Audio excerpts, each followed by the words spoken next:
വീട്ടിലിരുന്നുകൊണ്ട് ചെയ്യാൻ പറ്റുന്ന ഒരു 6 ഫുൾ ബോഡി വർക്കൗട്ടാണ് ഇന്ന് ഞാൻ കാണിക്കാൻ പോകുന്നത്. ഫുൾ ബോഡി ആയതുകൊണ്ട് തന്നെ ഫുൾ ബോഡി വാംപ്പ് ഞാൻ ചെയ്തിട്ടുണ്ട്. അതിനുശേഷം ഞാൻ നേരെ മെയിൻ വർക്കൗട്ടിലോട്ട് കടന്നു. മെയിൻ വർക്കൗട്ടിൽ നമ്മൾ 6 എക്സസൈസ് ആണ് ഇൻക്ലൂഡ് ചെയ്യിപ്പിച്ചിട്ടുള്ളത്. ഫസ്റ്റത്തെ നമ്മുടെ എക്സസൈസ് മൗണ്ടൻ ക്ലൈംബേഴ്സ് ആണ്. ഹാൻഡും ഫീറ്റും പ്ലേസ് ചെയ്യുന്നത് ഷോൾഡർ ലെവലാണ്. അതിനുശേഷം നീ മാക്സിമം എൽബോയിലോട്ട് ക്ലോസ് ചെയ്ത് കൊടുക്കുക. നിങ്ങളൊരു ബിഗിനർ ആണെന്നുണ്ടെങ്കിൽ ഇതുപോലെ തന്നെ സ്ലോലി നിങ്ങൾക്ക് അത് കണ്ടിന്യൂ ചെയ്യാം. അതല്ല ഇതും നിങ്ങൾക്ക് ചെയ്യാൻ പറ്റുന്നില്ല എന്നുണ്ടെങ്കിൽ നിങ്ങൾക്ക് ഇൻക്ലൈൻ ആയിട്ടും ചെയ്യാവുന്നതാണ്.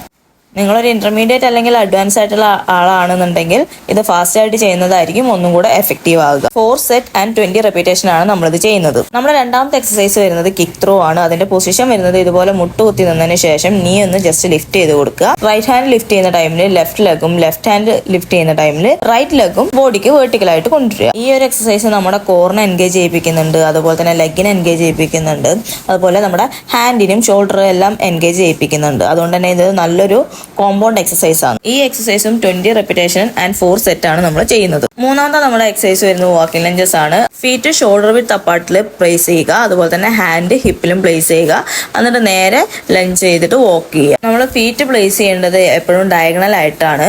ഒരിക്കലും നമ്മുടെ 2 ഫീറ്റും സ്ട്രെയിറ്റ് ലൈനിൽ വരരുത്. അങ്ങനെയാണെന്നുണ്ടെങ്കിൽ നമുക്ക് ബാലൻസ് കിട്ടാൻ ബുദ്ധിമുട്ടായിരിക്കും. വാക്കിംഗ് ലഞ്ചസ് നമ്മൾ 20 റെപ്പിറ്റേഷൻ ആണ് ചെയ്യുന്നത്, 4 സെറ്റ്. നാലാമത്തെ നമ്മുടെ എക്സസൈസ് ഒരു കോമ്പിനേഷൻ എക്സസൈസ് ആണ്, knee to elbow and leg raises. ഇതിന്റെ പൊസിഷൻ വരുന്നത് നീ മാക്സിമം എൽബോ ആയിട്ട് ടച്ച് ചെയ്യുക, അതുപോലെ തന്നെ ലെഗ് റേസ് ചെയ്തതിനു ശേഷം ടോയും ടച്ച് ചെയ്ത് കൊടുക്കുക. റൈറ്റ് ലെഗ് ചെയ്തതിനു ശേഷം ലെഫ്റ്റ് ലെഗ് ചേഞ്ച് ചെയ്താൽ മതി. ഇതും നമ്മൾ 20 റെപ്പിറ്റേഷൻ ആൻഡ് 4 സെറ്റ് ആണ് ചെയ്യുന്നത്.